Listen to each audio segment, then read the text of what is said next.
2007년 7월 1일 오후 쇼핑을 갔다 온 후 집에서 예수님과 계속된 대화입니다.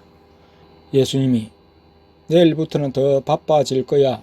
그리고 앞으로 짐을 싸야 할지도 모르니 여행 가방을 사야 할 것이다 라고 하셨습니다. 여행을 하실 것이라고 하셨습니다. 내일은 우리와 같이 많이 다녀야 하니 쓸 것이 많을 것이다 라고 하셨습니다. 내가 예수님께 내일 돈 좀 찾아야 되겠네요. 많이 찾아놓아라 하셨습니다. 너희들은 그때그때 글을 써야 한다. 그러나 어떤 날은 쓸 것이 적을 것이다 고 하시면서 필기구들을 가져와서 예수님과 성령님이 계신 원탁에서 기록하라고 하셨습니다. 지금까지 있었던 일들을 빠짐없이 적으라고 하셨습니다. 모르는 것은 물으면서 쓰라고 하셨습니다. 심지어 자녀들 위해 사놓은 요강을 사택에 아예 갖다 놓고 소배는 요강으로 해결하며 쓰라고 하셨습니다. 오늘 예배는 늦어도 되니까 글을 쓰라고 하셨습니다. 내 앞에서 글을 쓰는 것은 예배이고 기도이기도 하다고 하셨습니다. 글을 쓰던 중 아내가 예수님께 정 목사가 쓰던 은수저를 어떻게 할까요? 여쭈었습니다. 예수님과 성령님의 수저를 새로 구입했기 때문이었습니다. 예수님이 그것을 내가 계속 써도 된다고 하셨습니다. 스텐 수저보다 나은 은수저인데요 하니까 예수님이 그것은 오래된 거잖아. 아마 10년 넘게 되었지 하셨습니다. 내가 맞습니다 주님. 그것은 부산의 땡 장로님이 주신 것입니다. 땡 장로님이 심장병으로 쓰러졌다 일어났는데 주님이 도와주신 겁니까? 그렇다고 하셨습니다. 아내가 얘들 할머니가 쓰러졌다 일어난 것도 주님이 도와주신 것이죠? 그렇다고 하셨습니다. 내가 예수님께 일부 목회자들과 성도들이 한번 예수님을 믿으면 구원 받는 줄로 아는데 어때요? 하니까 잘못된 것이라고 하셨습니다. 예수님은 예수님과의 관계, 즉 순종의 관계에서만 구원이 있다고 하셨습니다. 사람이 내 안에 거하지 아니하면 가지처럼 밖에 버리어 말라지나니 사람들이 이것을 모아다가 불에 던져 사르느니라. 요한복음 15장 6절. 너희들도 조심해야 돼 라는 말씀이 가슴에 콕 박혀왔습니다. 더욱 변치 않는 믿음으로 예수님을 섬기며 그 말씀에 순종하는 삶을 살아야 하겠습니다. 그리고 잘못을 범할 때는 깨닫고 즉시 회개하고 돌이켜야 하겠습니다. 예수님께서 쇼핑할 때 아내가 좀 빨리 가려는 마음을 읽으시고 지적을 하셨습니다. 아내가 제가 좀 피곤했습니다 했습니다. 예수님과 성령님이 자신들의 식기를 살 때 가장 기쁘더라고 이야기해 주셨습니다. 오늘 쇼핑 중에 정 목사가 하도 안 내고 짜증도 안 내고 잘 참았다 하셨습니다. 아내에게는 하나님 아버지가 쇼핑 중독을 시험해 보라고 하셨다 예수님이 말씀하시면서 이번에 시험에서 합격했다고 하셨습니다. 하나님 아버지께서 좋아하신다고 딸이 말해 주었습니다. 딸은 이제 영안이 많이 열려서 하나님 아버지가 보좌에 앉아 계시는 장면을 보고 있습니다. 하나님 아버지가 흰 세마포 옷을 입으시고 앉았는데 배까지 보이고 윗부분은 구름으로 가리고 계신다고 했습니다. 사람이 보면 죽기 때문이라고 했습니다. 딸이 예수님은 늘 하나님 아버지의 얼굴을 보나요? 여쭈니까 옆에 있던 아내가 예수님과 성령님 앞에서 예수님은 하나님으로 아버지와 성령님과 하나로 계시기도 하니까 당연하지 하고 말했습니다. 사람의 모습으로 변행하시지 않고 보좌에 앉아 계신 하나님의 본래 모습을 보는 자는 그 자리에서 죽기 때문에 하나님은 사랑하는 자녀들 앞에서 자신의 모습을 가리십니다. 아내가 말할 때 내가 예수님 스데반이 돌에 맞아 죽어가면서 하나님 보좌 우편에 서신 예수님을 본 것은 지금 딸이 보는 것과 같은 것이죠? 그렇다고 하셨습니다.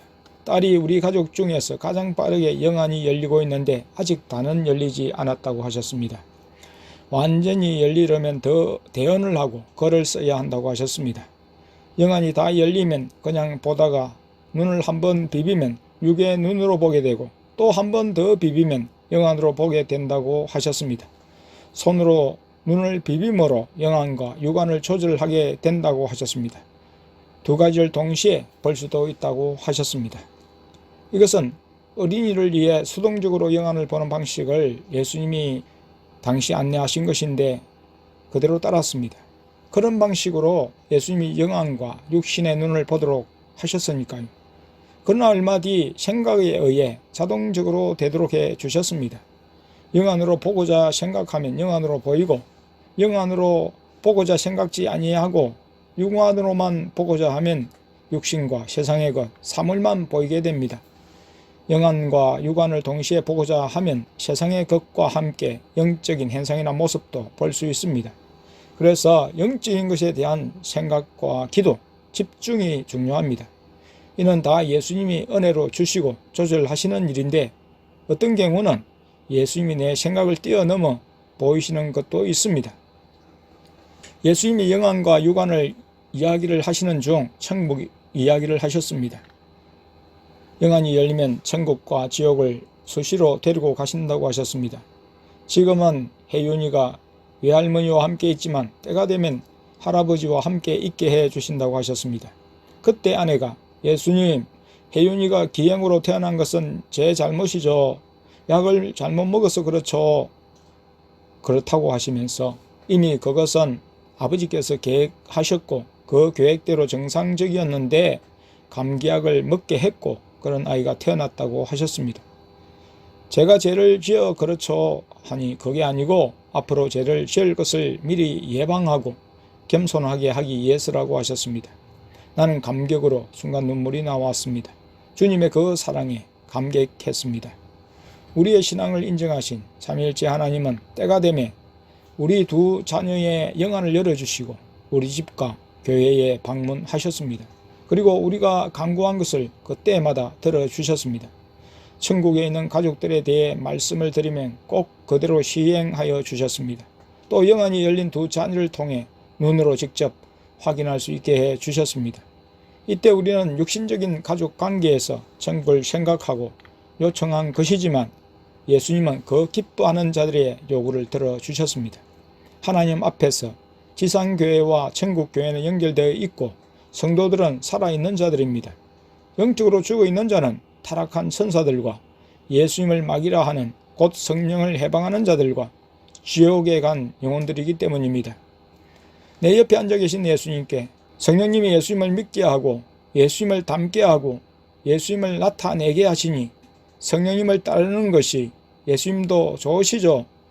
예수님은 맞아 라고 하셨습니다. 성령님을 모셔야 십자가를 질 수 있고 예수님을 닮을 수 있지요. 성령님도 그렇다고 하셨습니다. 또 성령님께 질문 드렸습니다. 결국 악한 마귀의 침입을 방비하고 마귀를 쫓아내어 죄를 짓지 않으려면 구별이 되어야 하죠. 그래라고 하셨습니다. 주님이 말씀하시는 대로 순종하면 자연적으로 구별되어지는 것을 체험을 합니다.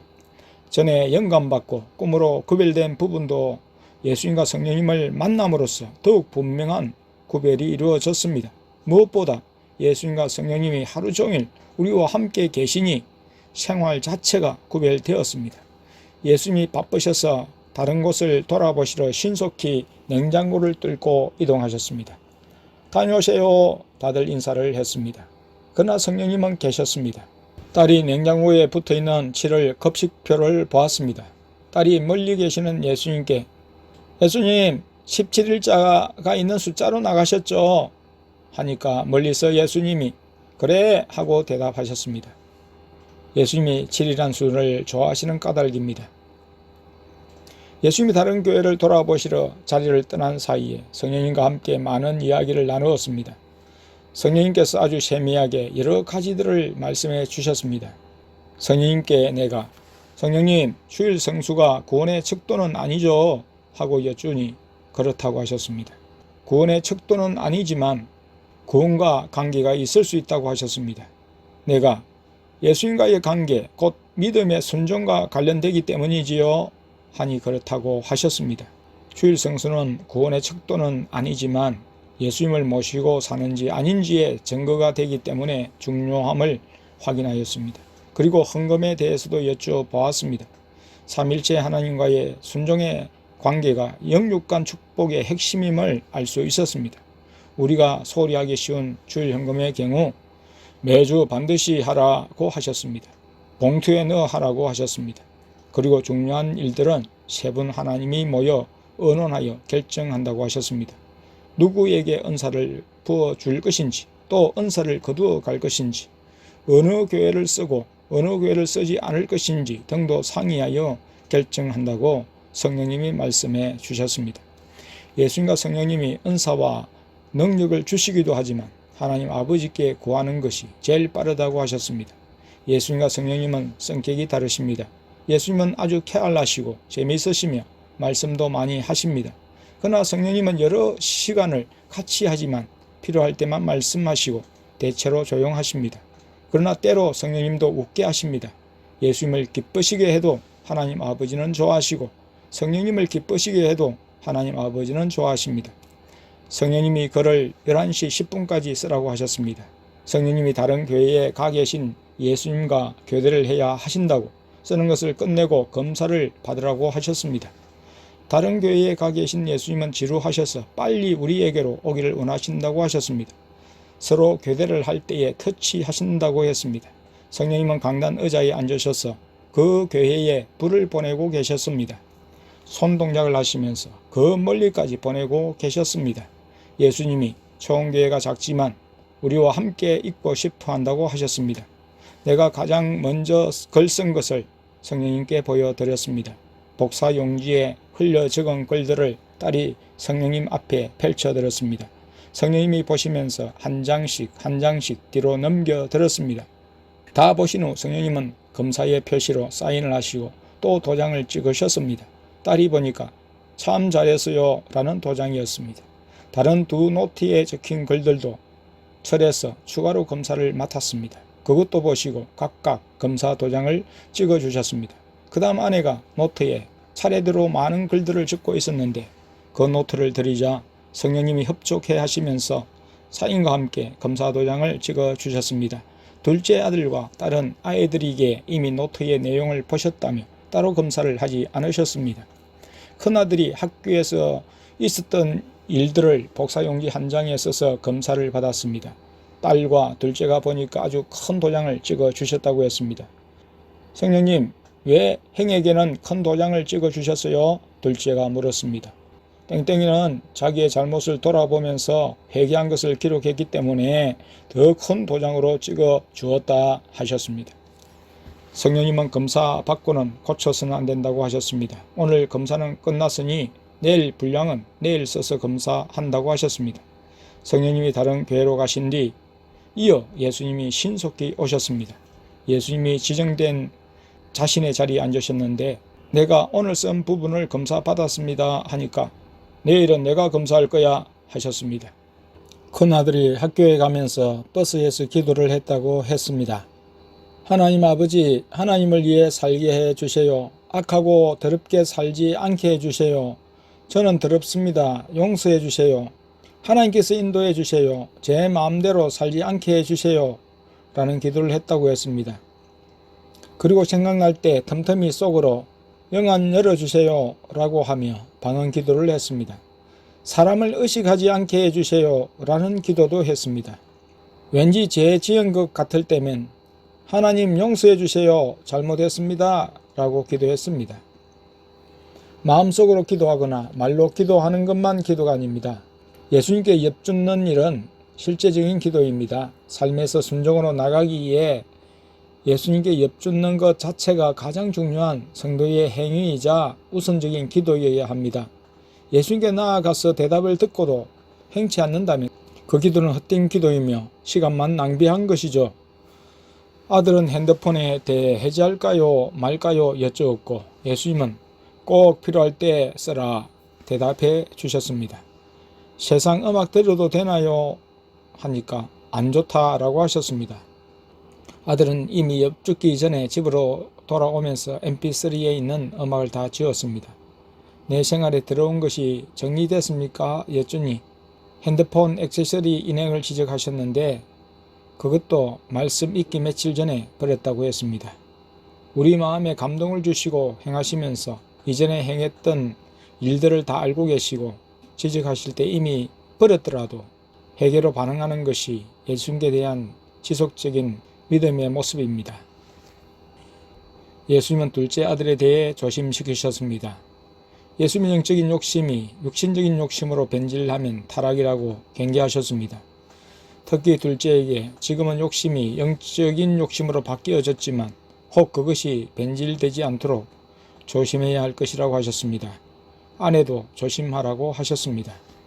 영적인 것도 서로 높아지고자 질시하고 경쟁하면 그 자체가 타락인 것을 말씀하셨습니다. 타락하면 은사를 거두어 가신다고 하셨습니다. 그리고 죄를 범하면 그 적시로 생명책에서 이름을 지어 버리신다고 하셨습니다.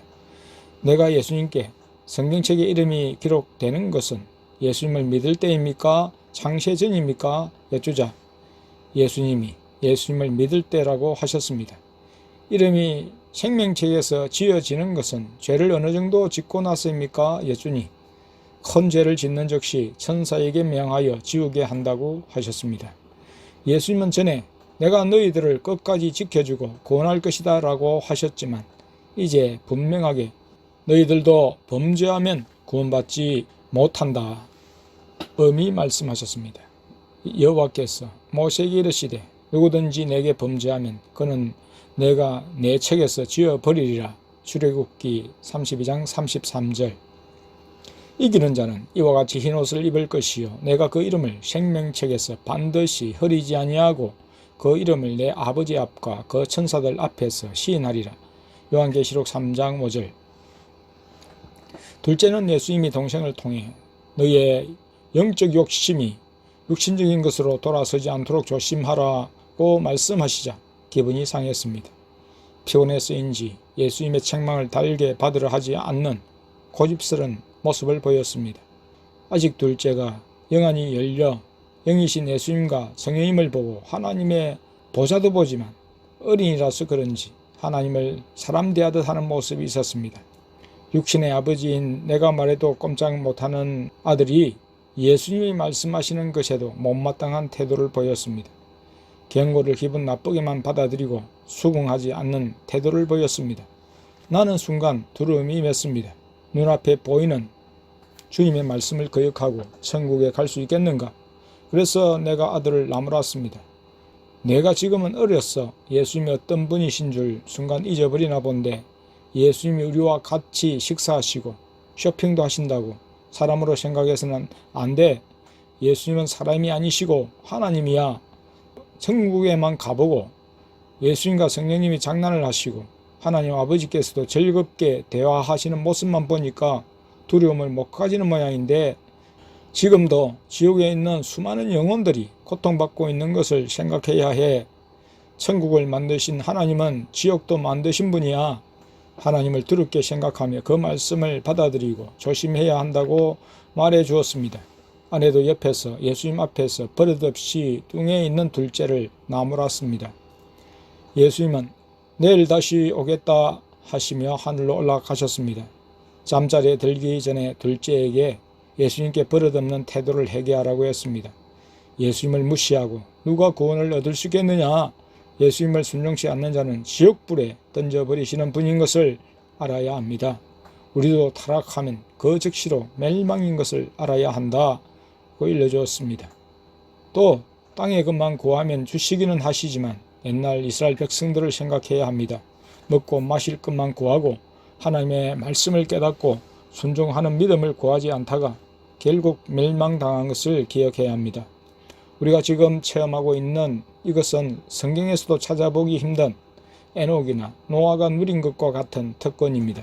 이런 특권을 누리면서 타락한다면 어찌 되겠는가를 생각하면서 회개하라고 했습니다. 아들이 방 안에서 앉아 울면서 눈물을 흘리며 용서해달라고 예수님께 기도했습니다. 나도 그 옆에 눈물을 흘리며 마음으로 둘째의 행동을 용서해달라고 빌었습니다. 예수님께서 천국에서 그래 괜찮아 라고 둘째에게 말씀해 주셨습니다.